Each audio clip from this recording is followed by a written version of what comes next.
या शुभ्रवस्त्रावृता या वीणावरदण्डमण्डितकरा या श्वेतपद्मासना या कुन्देन्दु तुषारहारधवला या शुभ्रवस्त्रावृता या वीणावरदण्डमण्डितकरा या श्वेतपद्मासना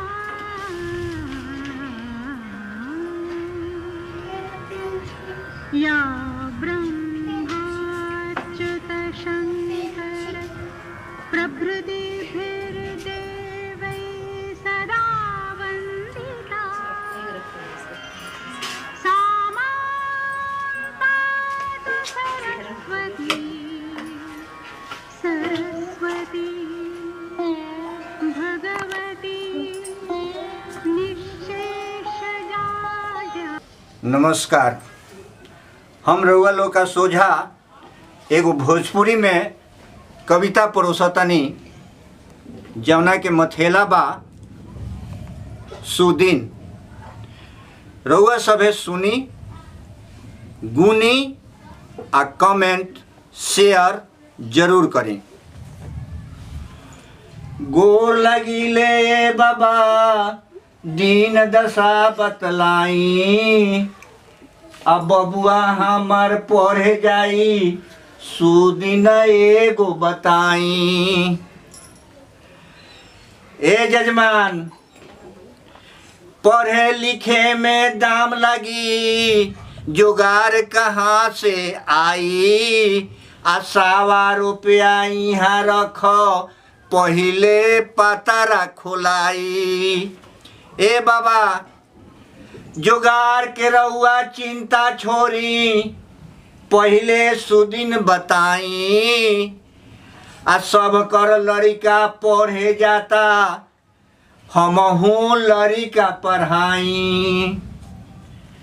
गोर लगिले ए बाबा दीन दशा बतलाई, आ बबुआ हमार बबुनी हमार पढ़े जाई सुदिन एगो बताई।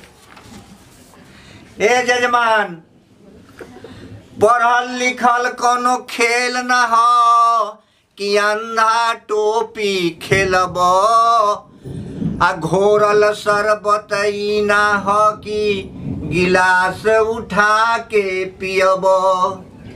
हजार बाजार स्कूल में लागी, हजार बाजार स्कूल में लागी, पैसे से डरे सकिनाई।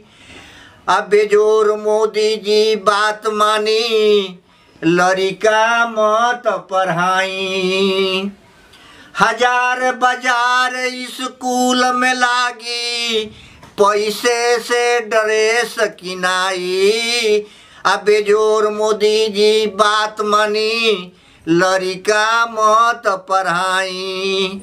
गोर लगिले बाबा दीन दशा बतलाई, आ बबुआ हमार बबुनी हमार पढ़े जाई सुदिन एगो बताई।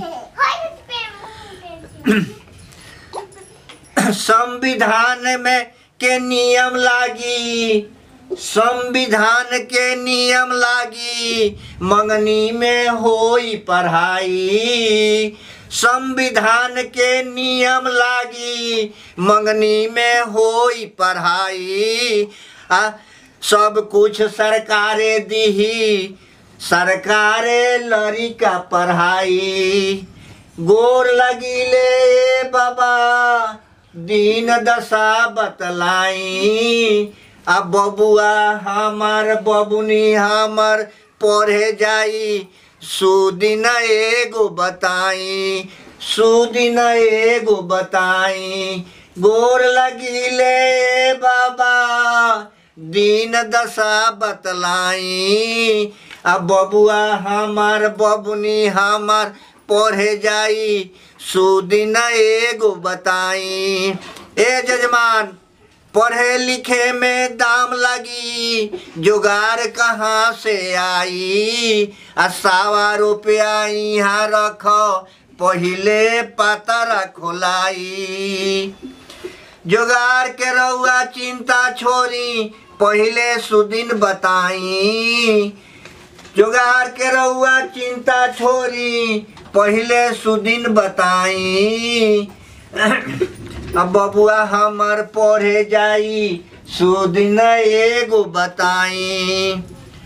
सूचना एवं प्रसारण मंत्रालय भारत सरकार द्वारा सम्मानित कलाकार डॉक्टर चंद्रदेव प्रसाद गुप्ता उर्फ बाबू लोहा सिंह बेजोर के बात मानी उर्फ लोहा सिंह बेजोर के बात मानी। शिक्षा जरूरी है, शिक्षा जरूरी है, मजबूरी नहीं है। शिक्षा बिल्कुल जरूरी है, मजबूरी नहीं है। केहू कतनो मना करे, केहू कतनो मना करे, बाकी अपना बेटा बेटी के जरूर पढ़ाई। केहू कतनो मना करे, बाकी अपना बेटा बेटी के जरूर पढ़ाई, जरूर पढ़ाई। देश के आगे बढ़ाई, देश के आगे बढ़ाई। अखंड ज्योति आई हॉस्पिटल मस्तीचक सारण के संचालक मृत्युंजय तिवारी उर्फ मुन्ना तिवारी गरीब अनाथ बच्चन के अपना खर्चा से पढ़ावेलन। मुन्ना तिवारी गरीब अनाथ बच्चन के अपना पैसा से पढ़ावेलन।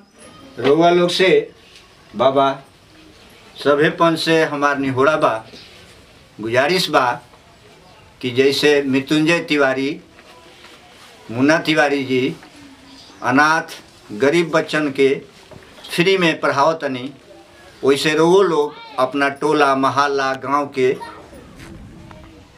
पढ़ाई, सहयोग करी, देश के आगे बढ़ाई। जय हिंद, जय भारत, जय भोजपुरी।